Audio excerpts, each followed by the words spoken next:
Morning Muttonistas. Every part of the world has its own local cuisine. Now, every part of the world will import various parts of other people's cuisine and incorporate them into their own. However, whilst we can go to restaurants having Asian, South American, North American, European food, one area that's often neglected is Africa. So, join me for today's vlog, where we discover more African food here in Cape Town, South Africa, and the influences which have shaped it.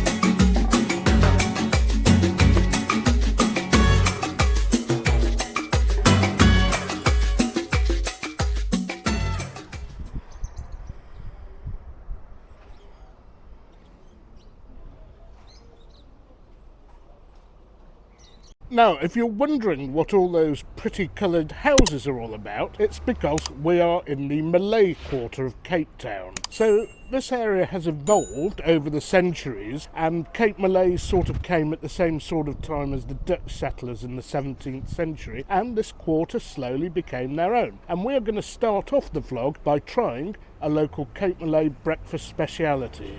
And for those who want to buy spice, the Atlas Trading Company is probably Cape Town's most famous spice trading company. And we are going to start off today by trying a cook sister. I have no idea what one of these are, but there's only one way to find out. So I'm with Chef Andre again, thankfully, because I wouldn't know what I would be doing otherwise. And I don't know what a cook sister is. It looked a bit like a donut, but I'll get him to explain it in a little more detail. So Afrikaans and Cape Malay history are inextricably intertwined, but there are two places where they very clearly diverge. You can come to the Cape Malay district and get a koesister, various other places, and get a cook sister. And both of them are deep fried doughs that have been soaked in a sugar syrup. But the Cape Malay one, koesister, is not as sweet, usually got more spices in it, and it's also dusted in coconut afterwards. And the other one, the cook sister, is almost too sweet to ever eat, so luckily we're doing the Cape Malay one now. So here we are. Quite pleasant, possibly an alternative to a pastry if you want to add a little Malay influence to your continental breakfast. So that wasn't too sweet. It's the first thing I've had all day, or first thing I've had this morning. Given there's a winery on the menu, I believe, a good thing to start off with. And let's see if it goes well with the local espresso. Yeah, quite a good match. And anyway, Muttonistas, good start to the day. Onwards and upwards to the next place. So, Muttonistas, next port of call, and I think you all might have gathered by now how much I do like my wine, is a winery. I know very, very little about South African wine. I've bought some before and had it in the UK, but without really knowing what the best varieties are, who the best producers are, and how to pair it, and so on and so forth. So not far out of the centre of Cape Town is the Klein Constantia winery, and this is one of the oldest wineries in South Africa, established in 1685. We're going to do a little tour and a little bit of tasting and have a little bite to eat and see how the wine stands up to its international competition. Looking forward to this one, folks.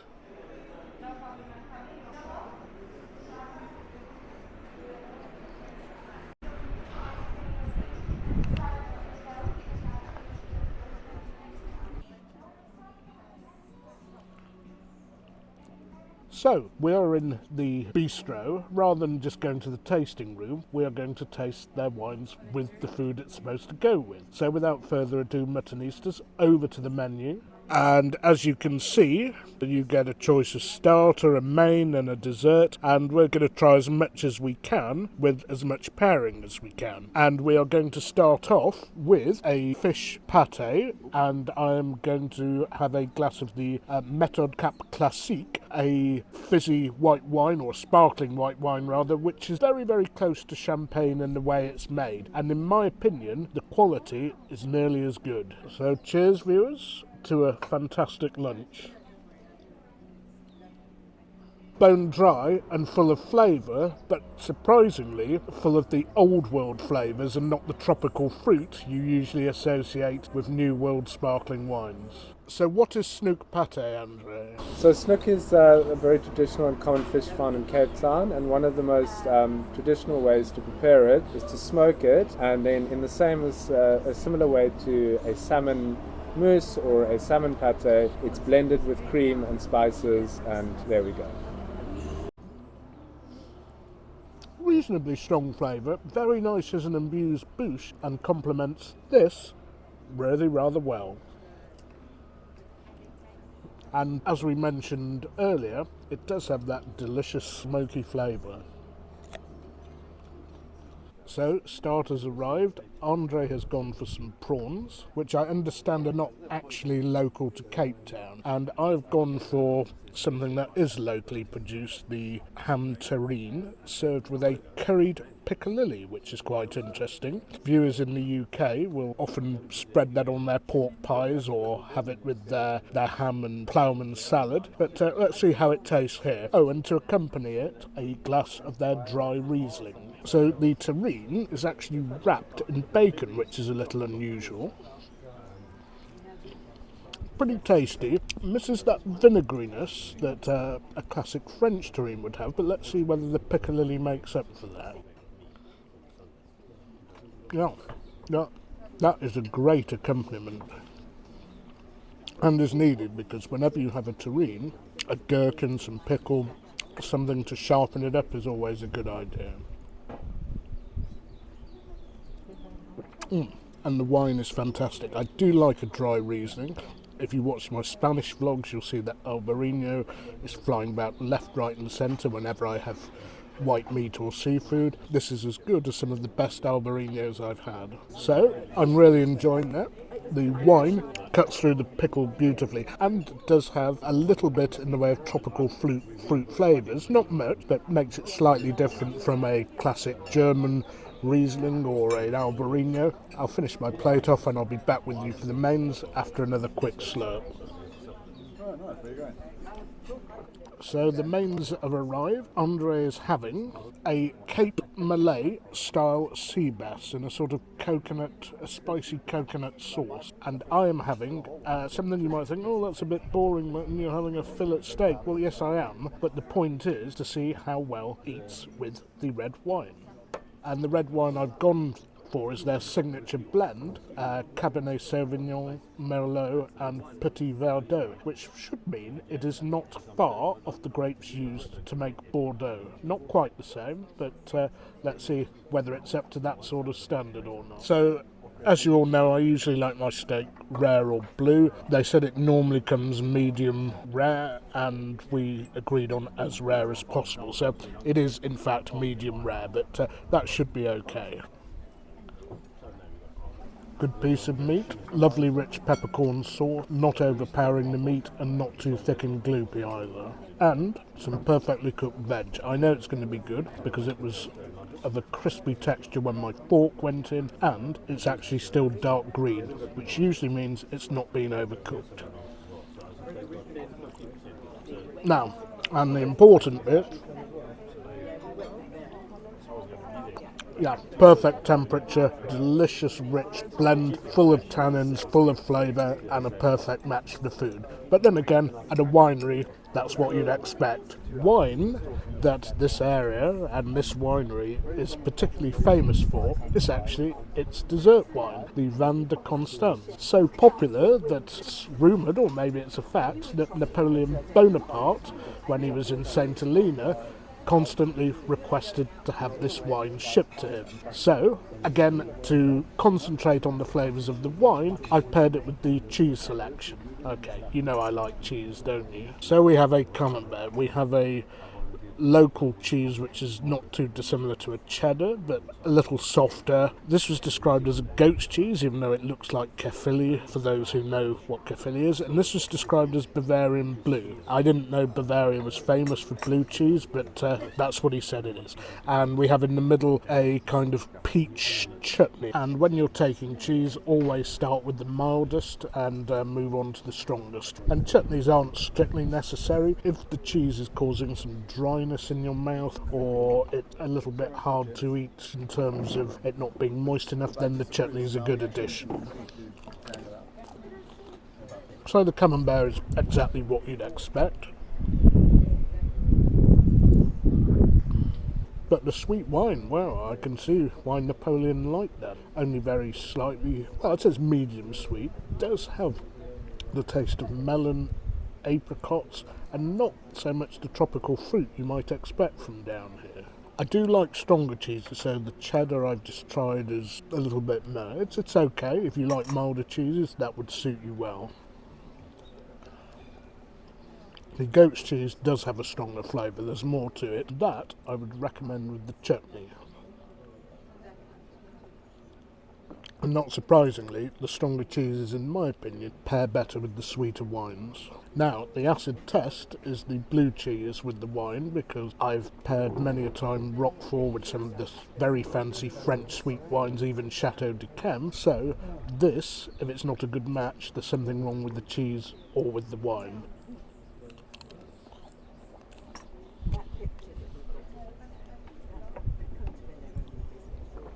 That's not a bad match, but what I would say, the cheese is a little softer than you'd expect and doesn't have enough mould inside it, so it's not the strongest of blue cheeses, but still pretty pleasant. And as always, of the cheeses we've ordered, it pairs best with the sweet wine. Okay, after an immensely satisfying lunch, we have to rush on because we have so much more to cover today. Let's get on with it.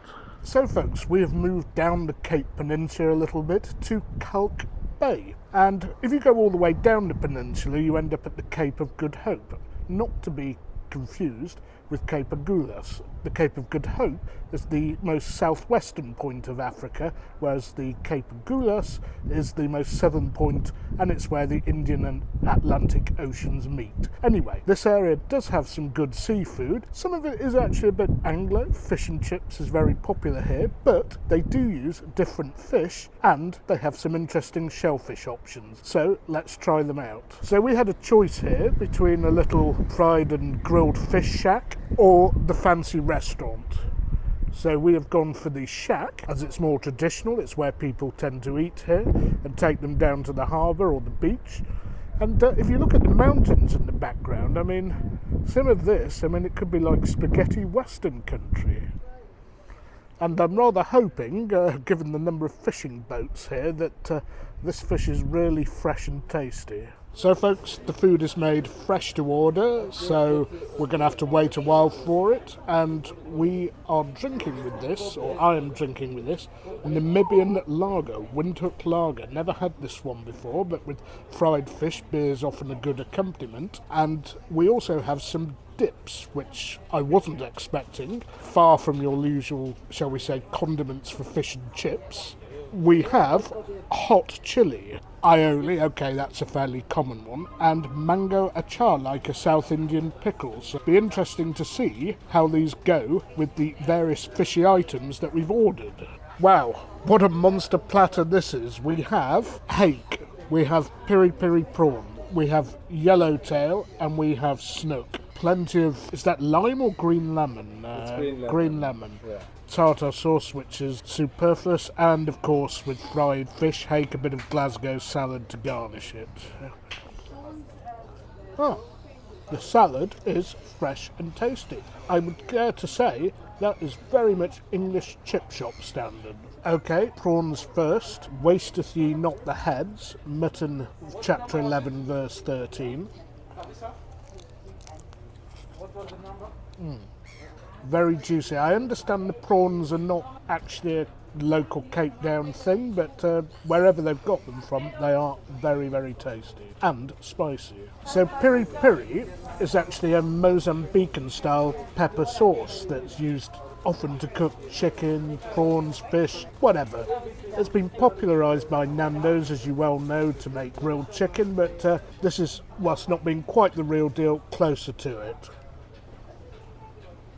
Not too spicy, but a bit of a kick. Okay, so we have hake, yellowtail and snook. The snook is actually very bony, but in most of my trips to Asia, bony fish has been the sort of de rigueur cut. Anyway, I'm not sure which dips will go best with which. I would guess that the aioli with the battered fish, and we'll try the yellowtail and the snook with the spicier dips. Yeah. The lemon on everything, Yeah. but especially maybe the yellowtail without any dip. Yeah. So sort of go for the clean flavour or whatever you prefer. And I'll put pips everywhere so you can put them off. The acha and the acha and maybe a bit of aioli with the snook, so it can be a bit dry. So Oh, look. aioli might help. So let's try the yellowtail on its own first. The odd bone in here, so be careful. And for a little seaside shack, moist, juicy and tender. But I'm going to try it with one of the sauces to see whether it changes things much. Bit of chilli. Wow, that is hot chilli, that is. It overpowers that particular piece of fish.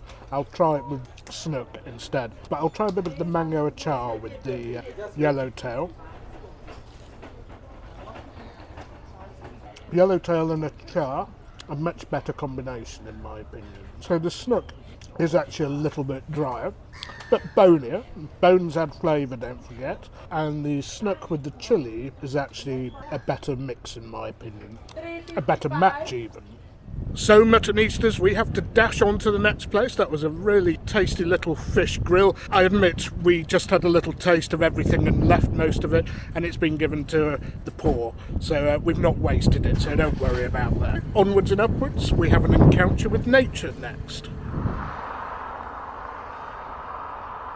So here in South Africa, people have some of the weirdest things in their gardens and backyards. And if you look around here, this is a very pretty garden. I wouldn't say overgrown because it's actually full of flora and fauna. Now, I don't know if you can see here, inside this little crate is none other than a penguin. So maybe that penguin was a little bit difficult to see, but we have another one here. I must admit I can't see it. Right down here. There we are. A baby penguin, is it? Wow, okay. First ever sort of live wild penguin I've ever seen. I suppose we're not that far from Antarctica. Not that this is an emperor penguin or anything. Here we are. Penguins in a friend's back garden. Anyway, enough nature. On to the next place for some more food and drink. So Muttonistas, our final stop today, we are at the Cape Point Winery.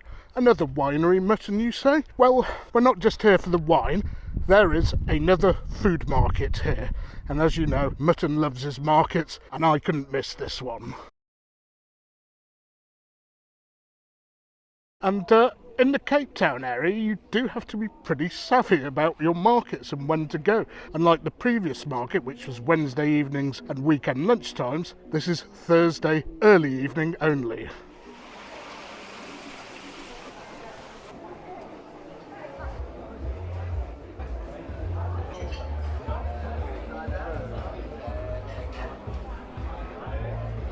Now they're offering samples of whatever it is. Japanese something or other. Cauliflower. So we've just tried a sampler from the Japanese stall, and it's a Japanese fried chicken stall. I tried a piece of cauliflower, tasty, but the batter is a little bit heavy. The lamb and tuna, man. Good thing to try because lamb very South African and tuna on this coastline. Okay. Springbok pie. Okay. Springbok pie was. Okay. So lamb and tuna, very interesting combination, and I do like the look of that red meat just sitting over there. So Muttonistas, back to business. We are in a winery, of course, and their special or their speciality wine is a Sauvignon Blanc. And to go with the Sauvignon Blanc, of course, we had to have something very appropriate, oysters. Just 6 small ones, and I have found that the quality of oysters in South Africa has been quite variable so far. I've had 1 good plate and 1 bad plate. Let's see how these stack up. They're decent actually, they taste of the sea, reasonably firm and meaty, not too salty, and a definite improvement on the ones I had at a fancy restaurant on my second night here in Cape Town. And that, muttonistas, merits a quick slurp.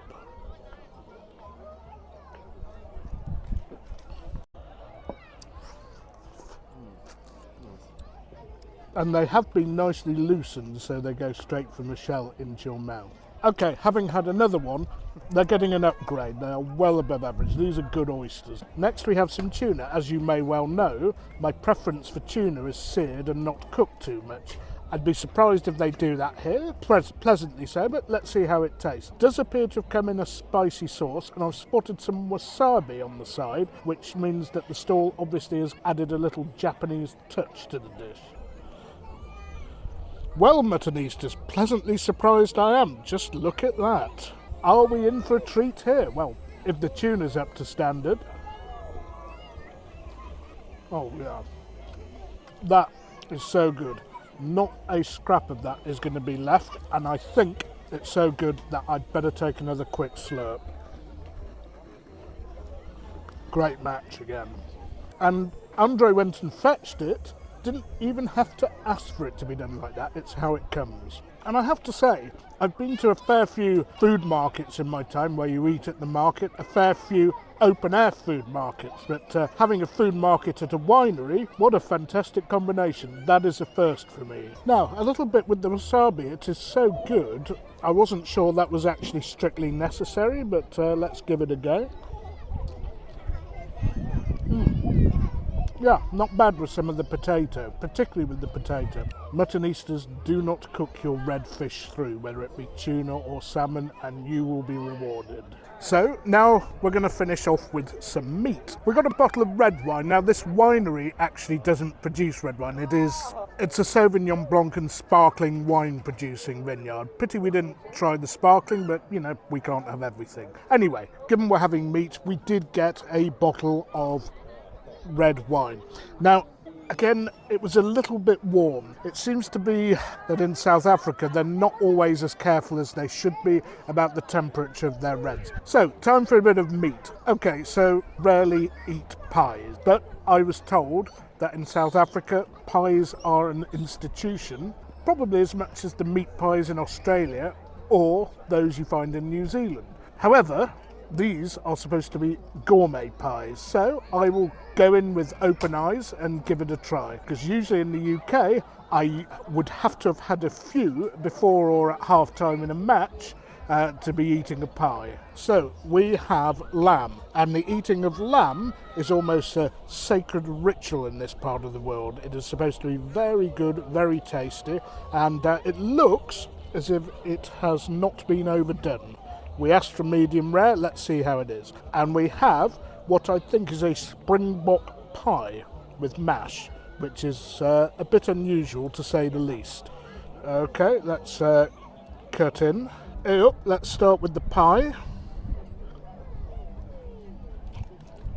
Very tasty with a rich meaty gravy. What I would say though is that the pastry is really rather heavy, a bit like the syrup pastry you'd get in a steak and kidney pudding from Lancashire. If you can deal with the pastry being thick, it is actually delicious. Now, Andre informs me that the interior of the pies often have a bit of spice or some cloves to jazz it up. I don't taste that here, but having said that, as a meaty snack, it's pretty good. Probably better with beer, I think, than wine, but wine is what we have, so a quick slurp we will have. And now, time for what I've really been looking forward to, the lamb. When I saw it at the stand, it looked so red and juicy that I insisted that we try this. There you are. Plenty of meat on that chop, though. Plenty of fat, which is important. Oh yeah, that is so juicy. Cooked to perfection. And they haven't trimmed the fat off. Don't trim the fat off your lamb unless it's a ridiculous amount, because it adds to the flavour. Now, to show you how rare it is, I'm going to do something a little uncouth and just bite into a little bit. They said they'd do it medium rare for us, but it's actually medium, that is, but it's still pretty good. And for an open air market, pretty special, I'd say. And even though you know I like my meat particularly rare, this is still pretty good. My objection would come had the meat been dried out, and that clearly is not the case here. So, Andre has recommended that I squeeze a bit of lemon over the lamb chops. Now, I've never done that before with lamb, but I guess there's not much that lemon doesn't improve, so we'll give it a go and see whether it makes a difference. Oh wow, I can smell the citrus, that's certainly true. I think that's a reasonable addition. I can't say I'm going wild about it, but you know, if that's what you like, that's what you like. It's not something that's bad. So the quality of the food at this market has been pretty high. Really quite impressed actually, and these are lovely settings to go out and try a few small plates of things, and I do have those lambish flavours still dancing around my mouth. So much so that another quick slurp is required. Well, I guess there might just be that little smidgen of room left in my stomach for something sweet, if there's something traditional or a dairy ice cream, because the dairy seems to have been of good quality so far here. Let's see whether we can find just that little something more to wrap the evening up with. So folks, just time for one little dessert, a little something extra at the end of the day after what's been a pretty hectic day at Morrow Gelato in the centre of Cape Town. This place has an outstanding reputation, so I'm looking forward to trying their ice cream.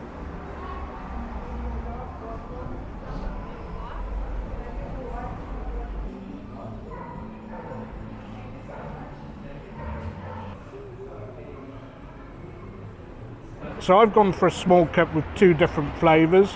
One is called Bacio di Dalma, which is a hazelnut based ice cream. I do like hazelnut ice cream. And the other one is pistachio, a popular favourite. And Andre has gone for tiramisu flavour.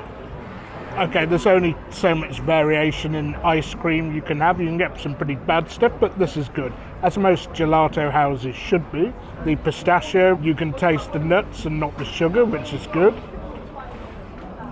And the Bacio di Dalma, not a flavour I can remember having before, but I can taste hazelnuts and I can taste chocolate, which is a scrumptious combination. Anyway, I hope you enjoyed the vlog. Plenty more to come in this series from Southern Africa. Please remember, like, share and subscribe. I'm going to love you and leave you. See you on the next one, and until then, don't forget, you can't beat a bit of mutton.